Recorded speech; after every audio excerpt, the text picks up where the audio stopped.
Franklin County Commissioners meeting, February 8th, 2017.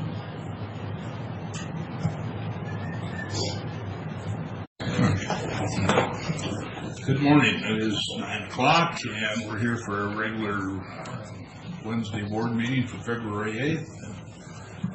We have a full contingent of commissioners, administrator, and we do have people in the audience this morning. So everybody to join me in the Pledge of Allegiance. I pledge allegiance to the flag of the United States of America and to the republic for which it stands, one nation under God, indivisible, with liberty and justice for all.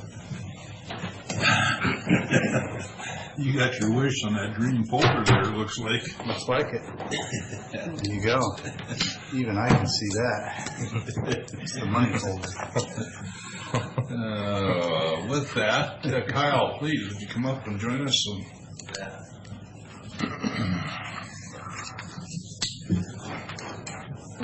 Good morning.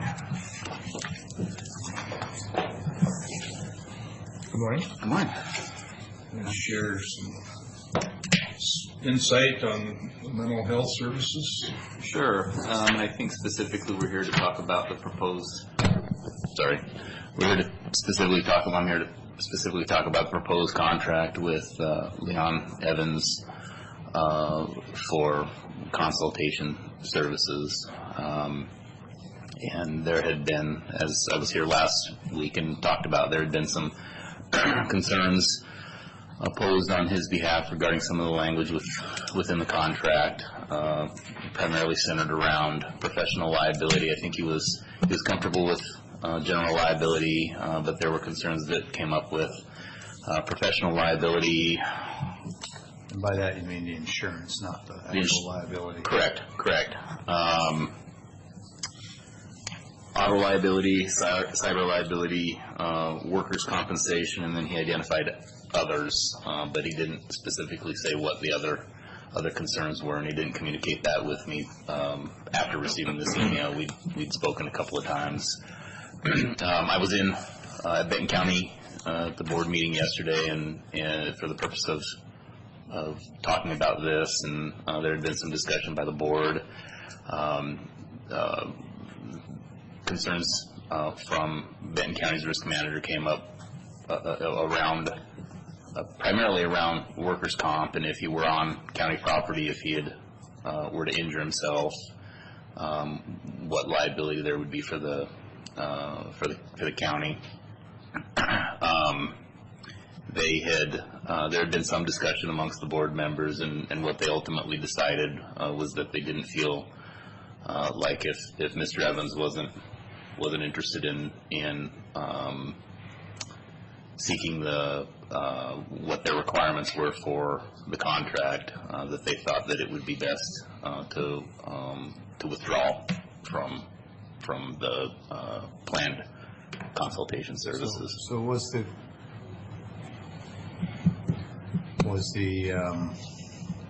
well, I guess it was one of the issues, was the tiebreaker, the straw that broke the camel's back, whatever metaphor you want to use, was that the workman's comp piece? Because workers' comp, as I understand Washington law, doesn't apply to contractors. It applies to employees. I could be wrong on that, but I don't think I am. And the three commissioners had a conversation about it, and I don't. That was the one issue that the risk manager had brought up. I don't know that they specifically commented, about what was the. Well, let me approach it differently. Do you think if the workman's comp issue was resolved, that would satisfy the problem? I'm unsure. Okay. That's fair.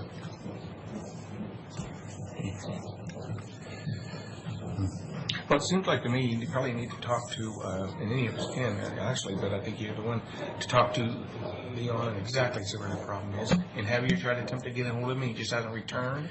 No, we'd communicated shortly after this, after he'd sent me this email on January 18th.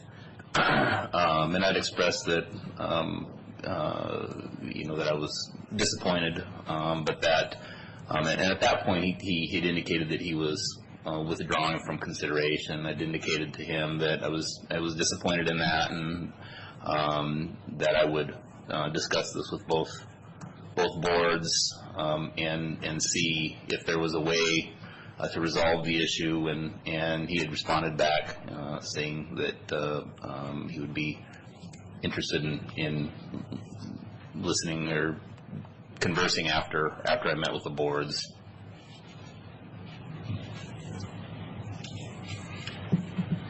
Well,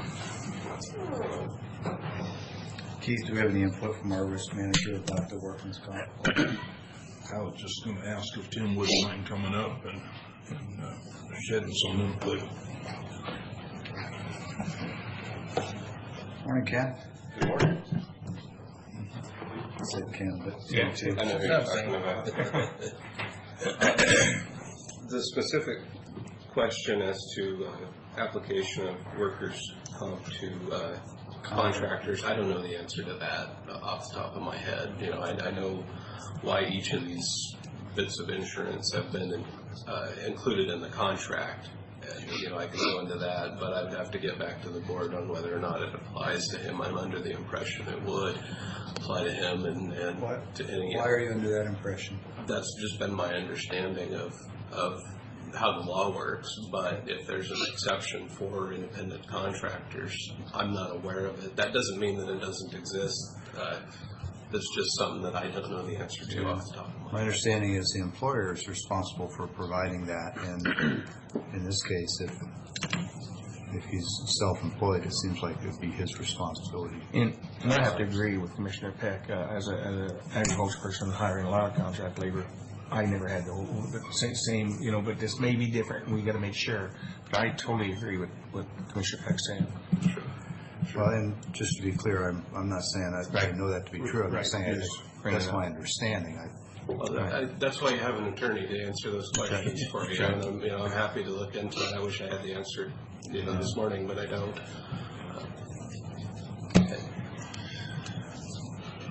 Some of the other issues that you've been involved in the conversation, I'm sure, Tim, what, As far as the other insurance requirements in the contract, yeah. each one has a specific purpose. I wasn't involved in the drafting of the contract. I became aware of these issues last week when listening to the board meeting, so I've tried to catch myself up on what's going on. But Who drafted the contract? it appears, I don't know, that Ms. Taylor and Ryan Luxon. No, yeah. But that's still your office, right? that is my office. I just wasn't familiar with the terms of it as presented and apparently turned down by Mr. Evans. I am familiar with it now.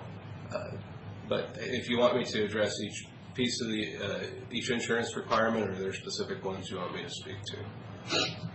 Now, what's our catching point, I guess? I mean, is it I understood, and I haven't spoken with Mr. Evans, but I understood the catching point to be essentially everything beyond the commercial general liability coverage. And I may be wrong. I had to take direct communication with Mr. Evans, but that was my understanding. That's correct. That's what he indicated in his email. Well, we all know that everything you read on the internet is truth and never any gray. So let me read to you from the Q&A session on what appears to be the state site.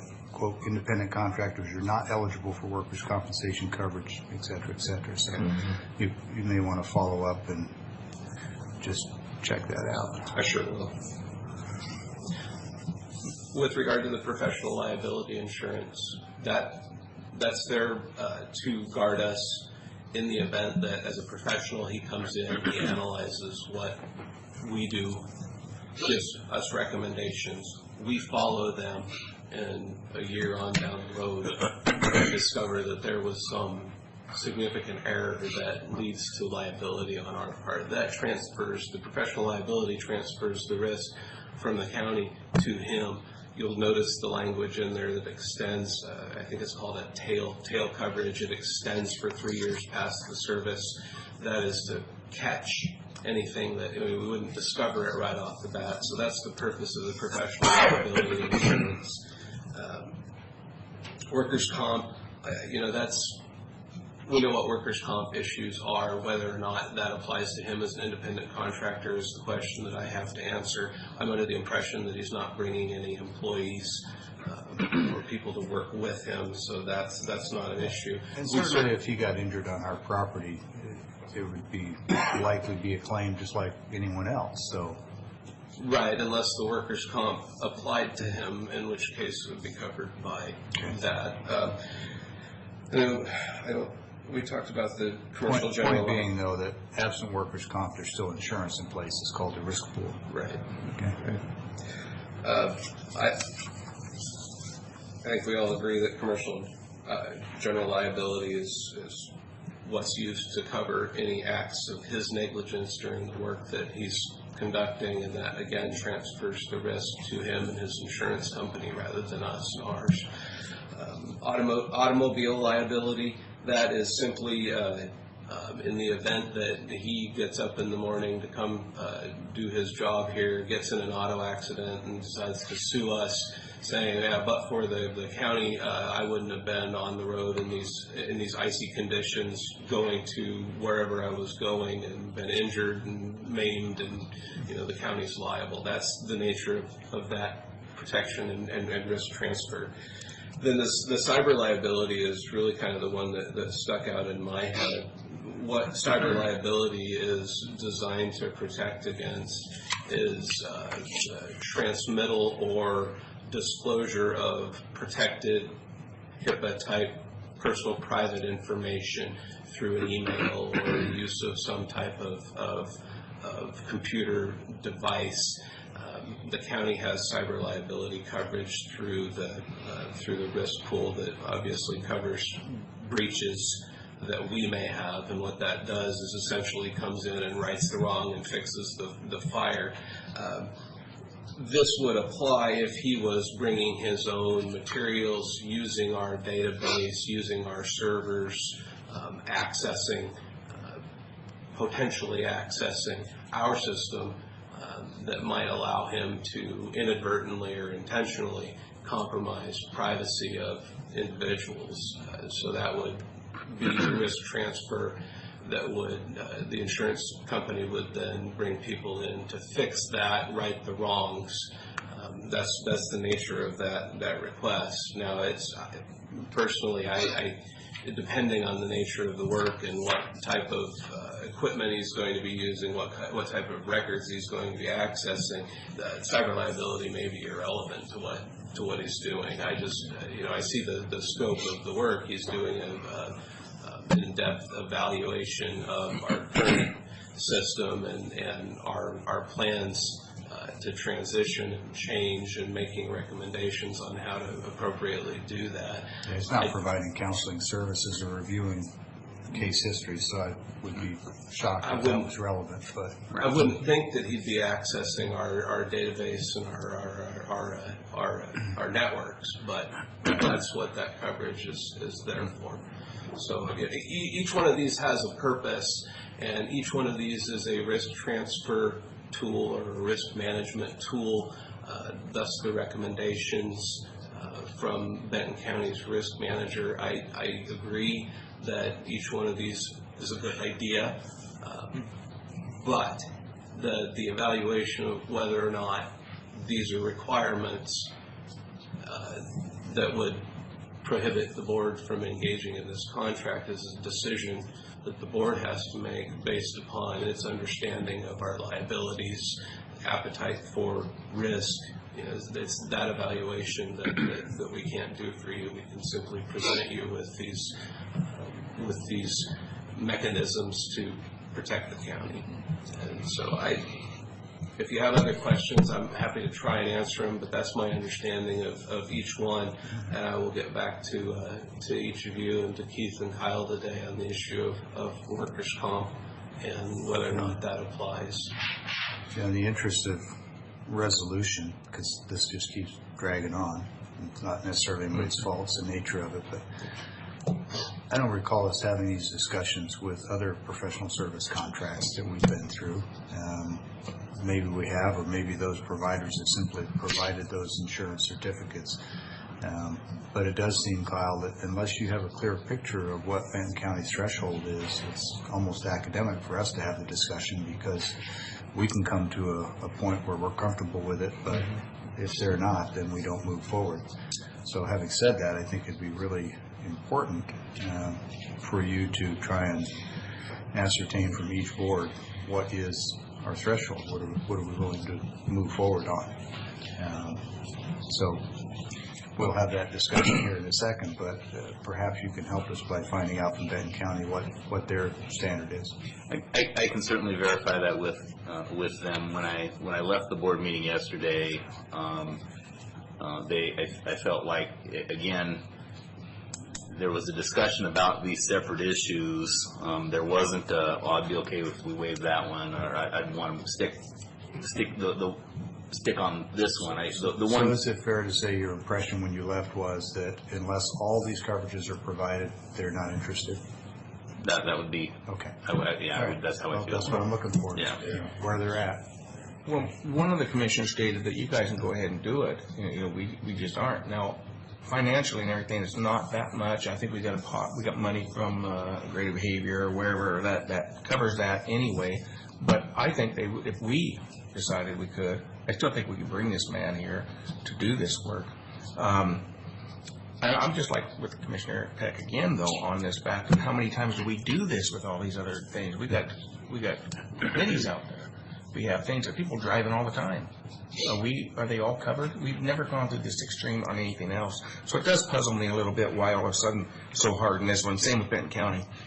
And I think my experiences with these, the only other time this came up, and again, Mr. Evans works for an agency, and if he was acting as a representative of that agency, they would have all of these things. The only other time that this had come up was when there was a discussion having the same contract with Rick Weaver out of Comprehensive in Yakima.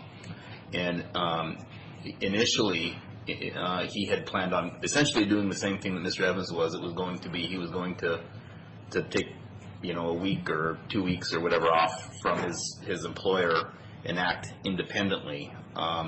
He didn't have these insurances, and he didn't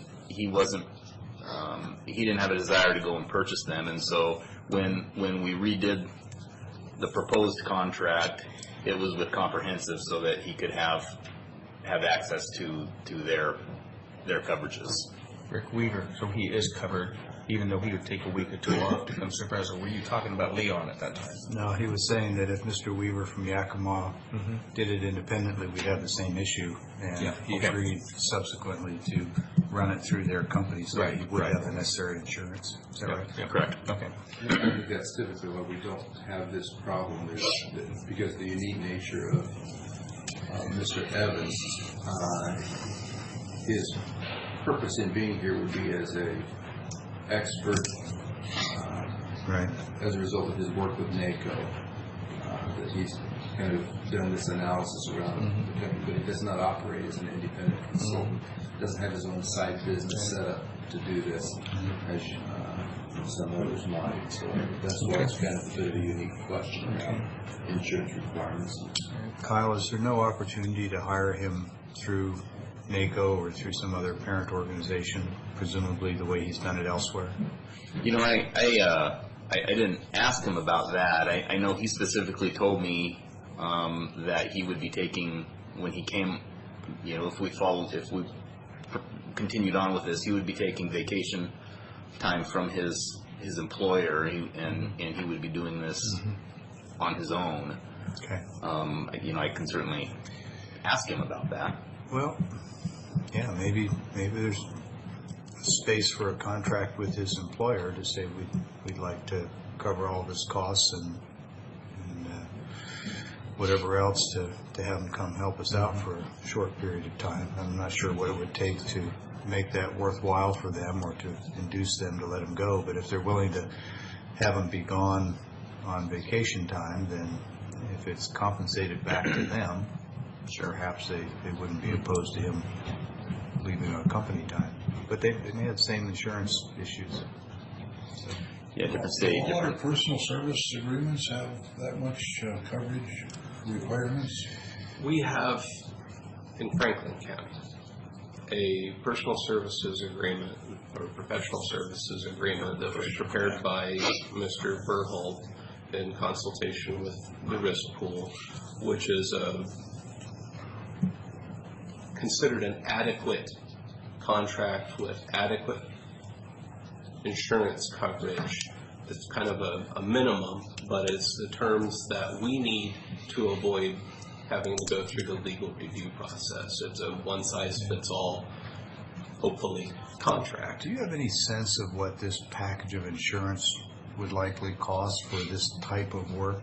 My background is in the law, not in the insurance industry, and I really can't answer that. I'll take that as a no. I'm sure that it's costly, no doubt. And the higher the risk in the activity, the higher the expense in the insurance. Have you been down this road before with someone who didn't have insurance?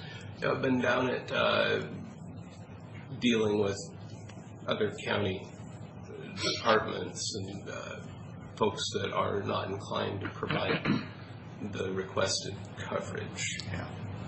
Okay. There's a balancing game here, and risk management is a growing, changing thing. Each contract gets looked at individually for the risks associated with it, and recommendations are hopefully made based upon that individual analysis.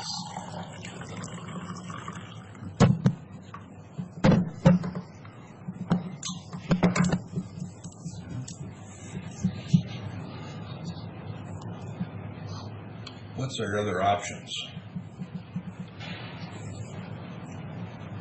What are we heading for? Yeah, If we start this program all over and get rid of Mr. Evans, and take him off the list, where would we go from there? I am uncertain.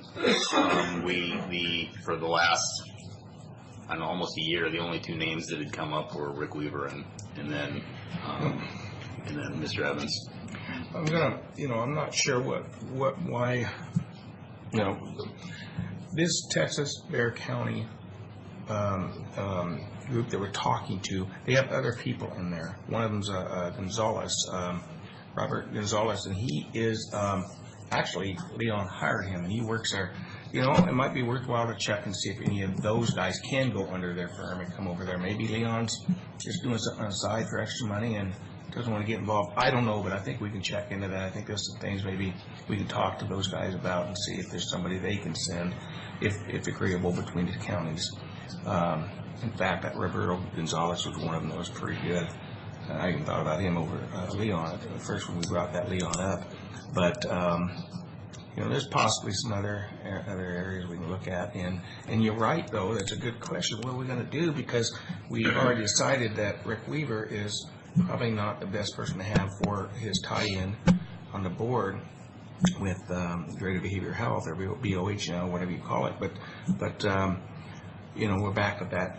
We're back to the starting point again. And it might be worth talking to Mr. Evans and get some ideas. Ferret out how he has arranged this with the other entities for whom he's provided services. I was a little bit surprised when the initial issue came up over liability insurance. He had indicated that he'd done this all over the country. Mm-hmm. Nobody had even asked. Yeah, and so I don't know if there are private agencies that are hiring him. It would surprise me to think that counties throughout the United States offer greatly different from us. I mean, I think there would they still do. be. Well, and again, yeah. I don't know. He was surprised, and he was a little surprised about having a contract. I explained to him that I can't pay him without a contract, right. And that there are specific requirements. Again, that people that are smarter than I am had come up with reasons why they include these elements in the contract. You go to a professional conference with counties from around the country, and you very quickly find out that the standards of performance vary pretty widely. Things that, I'm sure it is impacted by state law as well, sure, and local, municipal, and county law. But yeah, it's I think it's not the same. Washington, county by county, is different.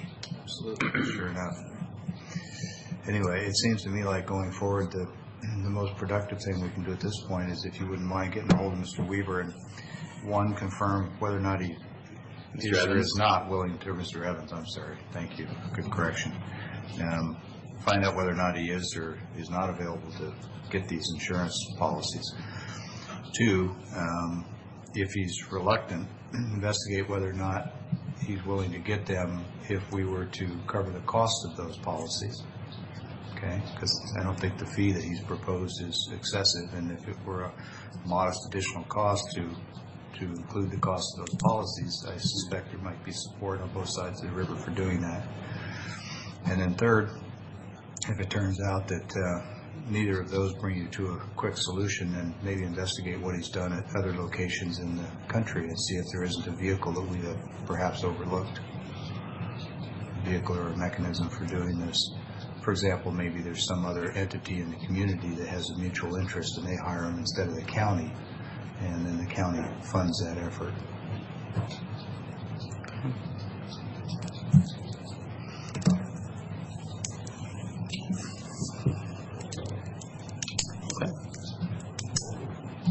Okay.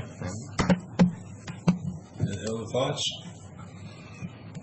No, I'll research this this week, and moving forward, how would you want to? Just want me to email you and let you know? Communicate that to me. Okay. Yeah, that'd be my preference, is if you just work directly with Keith and he'll represent the board, and at the point where he needs decisions, he'll come to us. That's my view. I don't know what anyone else thinks. Well, between Keith and Tim, if you keep Tim in the loop, so We'll do. doesn't that have to catch up in a couple of weeks again or something? Is it possible for us to, if a firm hires, I think you mentioned this way, and if not, just bear with me. What I'm thinking, if a firm is hired, if a private entity does it, can we pay them for a speaker there? And I believe I would have to have a contract with that private entity, but would that be your understanding? I believe so. I mean, what kind of private entity are we? I don't. There's some community things out here. Let's just say, I don't know. Miller. Yeah. My consulting firm. Or no, I don't have. I'm not a consultant. We don't want to go back there because I don't have any insurance. Okay, that's similar to this contract. Yeah. No, there are entities in the community that are registered nonprofits, for example, that might be interested in taking on this work and have a mutual interest. Washington State University has a graduate researcher that has done reports for our two counties on this subject, so maybe WSU is an option. I mean, there are other agencies out there.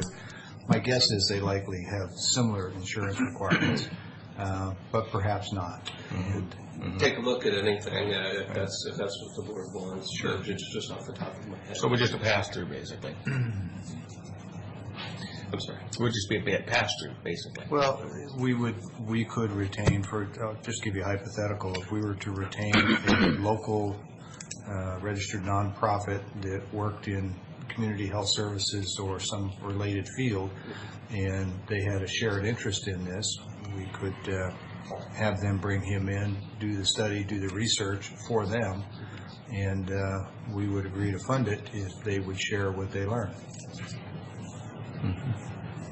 I think that's certainly it's hypothetical, but I think it's a legal way of doing it, but we'll leave that to the attorneys to decide. And I'm not saying that's first choice. First choice is talk to Leon and say, hey, is there some reason why you just don't want to get these policies, or is it a cost issue? If it's a cost issue, my guess is the cost is minimal, and we should roll that into the contract and be done with this and move on. That's what I would hope. But Okay. See where the conversation goes. Will do. Okay, if you want to know or something. Okay. All right. Thanks. All right. Thank you.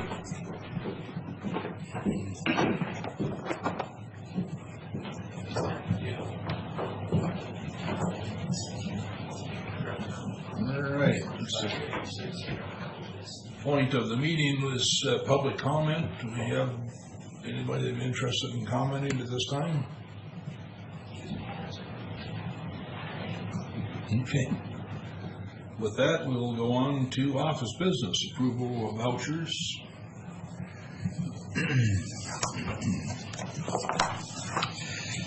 Well, Mr. Chairman, it looks like we got 2 vouchers this morning. One is for fund expenditures and the other is for payroll.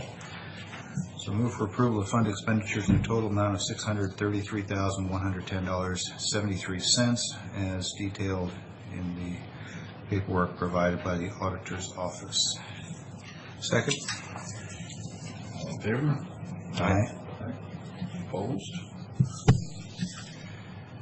There you go. And the second one is for approval of warrants for payroll for county roads and motor vehicles in the collective amount, total amount, $105,527.89, and again, as presented by the auditor's office after their reviews.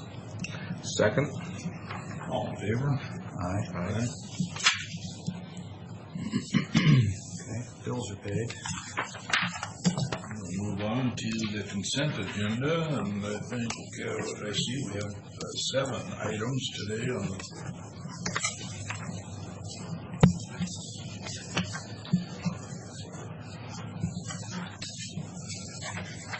Okay, looks like 4 of the 7 are commissioner meeting minutes. I'll move for approval of consent as presented with a comment as opposed to a request for discussion. Second? And the comment is simply that these commissioner meetings are a summation, if you will, of the proceedings of this board, and that if anyone really wants to know what has transpired in a given day, they can get a CD audio recording and actually hear the verbatim text, which sometimes is more enlightening than looking at the summary. Not that the summaries aren't great, but it would take forever and cost a lot to do them verbatim. I just want people to know that recorded copy is available.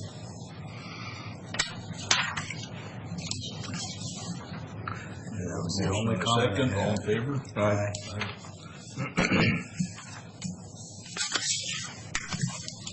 Take a minute to sign these.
All right.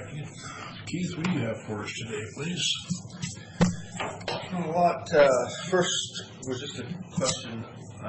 Did I understand we're canceling our meeting on the 22nd? Lack of a quorum for that day. Okay. Let me make sure I have my dates. A couple things. I received a phone call yesterday from one of our legislators, and I have to go back to my office to recall my notes which legislator that was. It was actually one of their spokespeople asking about the implications of the Hearst decision and what, if anything, Franklin County has done or is planning on doing relative to that. And I simply related that we are watching legislation. There are a number of things going on around the Hearst decision. No specific course of action has been taken. We have not modified or have not taken steps to plan on modifying or issuing of building permits based on the Hearst decision until we have more clarity from the legislature, and that we're following with WASAC their effort to help shepherd that process through Olympia. So I just wanted you to be aware that I had spoken to the other side. Holding pattern at this time until we see more. There are a number of counties, particularly in the eastern side of the state, that are, as you know, concerned about the implications, and until there's a greater degree of certainty, no one has completely solved the problem or provided counties with specific direction on what they should or should not do. I want you to be aware of that conversation that I had. You have to. Commissioners have had a chance to look much on it, but that Senator Warnick's bill is probably the. Yeah, I was just going to ask, was that Senator Warnick's office that called Keith? Do you know?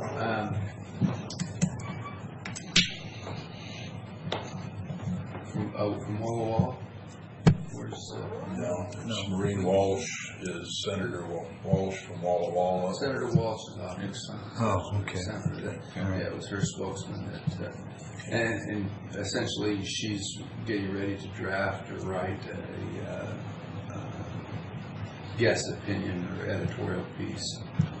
Oh. And was calling around to several counties on this side of the state to get their. I think Representative Neely has or is doing similar. Yeah, it may be a joint effort. Was it Skylar Rude that called, perhaps? Yeah. Yeah. Yeah, but I think as far as the Hearst decision at this point, we just need to see what's going to happen with what if. Yeah, I understand that there's several bills in the Senate, and then the House hasn't completely weighed in yet on their side of it, so it's going to take some time yet. Yeah. Thanks. The other question I had, obviously I think all of us have been waiting for some break in the weather, but I'd like to schedule some time for a tour of the track facility with the board. I know we talked about doing a meeting out there, but because some of that facility is outdoors, I'd like to at least have some better weather. But assuming it eventually turns to springtime, I'll get that on the calendar for us, but probably within the next couple of weeks if we can. Try to get that Workshop of sorts. Yeah. You really think we're going to have spring-like weather in the next couple Well, of weeks? Is that what I just heard? We may have to break this into two pieces, and have the discussion separate from the tour. But, You might want to schedule it for August or whatever. Yeah. At the rate we're looking at outside at the moment. Okay. But yeah, I want to make sure that we have a complete understanding of what we're dealing with and what some of those issues are. That's all I had this morning, Mr. Chairman. Okay. All right. Well, we are down to public comment, a portion of the comment portion of the meeting again. Anybody speak to us? Otherwise, it's going to be a short meeting. Well, I think by the time we get through commissioner comments, it may not be. Okay. Okay. We'll go on to that then. I understand Commissioner Miller's got a long list, so I I'll let really him go don't. first. I really don't. It's pretty quiet. Okay. Let's see. No, I can't think of anything right now. Weird. Okay, so there is a lot of interest in Senator Warnick's bill, which is 5239 on the Hearst decision. And if anyone is interested in this topic, I'd urge them to read that. There's certainly some room, in my opinion, for some polish and improvement, but I've never seen a piece of legislation that you couldn't say that about. But I do think it's a good step in the right direction. I've been talking with some of our folks in North County that have a strong interest in it, and there seems to generally be a growing consensus that Warnick bill is probably headed in the right direction, and I think folks are glad to see that it's being addressed. Second thing I want to note is that Pasco City Council had a lengthy discussion at their most recent meeting about the taxi, the taxi-like service called Uber that most of us have heard about. Some of us have used. I've used it in other areas, not in Washington. But it doesn't appear that the City of Pasco is ready to take it on yet. There hasn't been any discussion by us about it in the county. And I'm assuming, and I'm looking for feedback here if I'm wrong, that that's simply because we don't have any codes, ordinances, or policies in place that prohibit it, and so Uber is understanding, I think correctly, that they're free to come and conduct business in the county. And so I just wanted to put that out there, that in part because some of the social media traffic last night and this morning was really trying to sort of lump the City of Pasco and Franklin County together in the same bucket, saying that we didn't allow Uber. In fact, to my knowledge, the county has no issue or problem with Uber conducting business. We welcome the private business. And then I also want to speak briefly to House Bill 1321, which is a bill that was brought forward on behalf of the City of Pasco. Excuse me. The prime sponsor is Representative Bill Jenkins, the new state rep from the 16th District. And in short, what House Bill 1321 does is it attempts to modify RCW 35.57.020. And what that is the language that authorizes regional convention and event type facilities like Three Rivers or a track. I think it's worth noting that the statutes have not permitted municipalities, government interests to just go build any manner of facility, because that risks putting them in direct competition with local private business. For example, they couldn't probably go build a McDonald's franchise, excuse me, or something similar that would directly compete. So this bill is initially was attempting to change the language to incorporate recreational facilities as one of the categories of facilities that could be built. Well, that of course is a very broad category that presumably could be everything from boating marinas to fitness centers to go-kart tracks to martial arts facilities to you name it. It's an endless list. Excuse me. So the point is, and what I want the board to know is that I've been working with Representative Jenkins and spoken with the city manager over in Pasco, Mr. Zabel, trying to find language that would help them get to what I think is their ultimate goal, which is the authority to ask voters if they want to fund an aquatics facility, and at the same time trying to incorporate language in there that at least limits, if not eliminates, the likelihood of direct competition with private businesses. At one time there was discussion of embedding other recreational facilities in this aquatics facility that would provide, in my opinion, direct competition with local business. So I want you to be aware that bill is out there. I've not been working this wearing my Franklin County Commissioner hat. I've been doing it as a private citizen, but I'm also aware that sometimes it's very difficult for people to distinguish between the two. and there's nothing that I'm doing that wouldn't be appropriate as a commissioner. So it's mostly just disclosure today so that you know that I'm working on that. If you've got any concerns, questions, or anything, I'm more than happy to answer those. And I think that's probably it for today.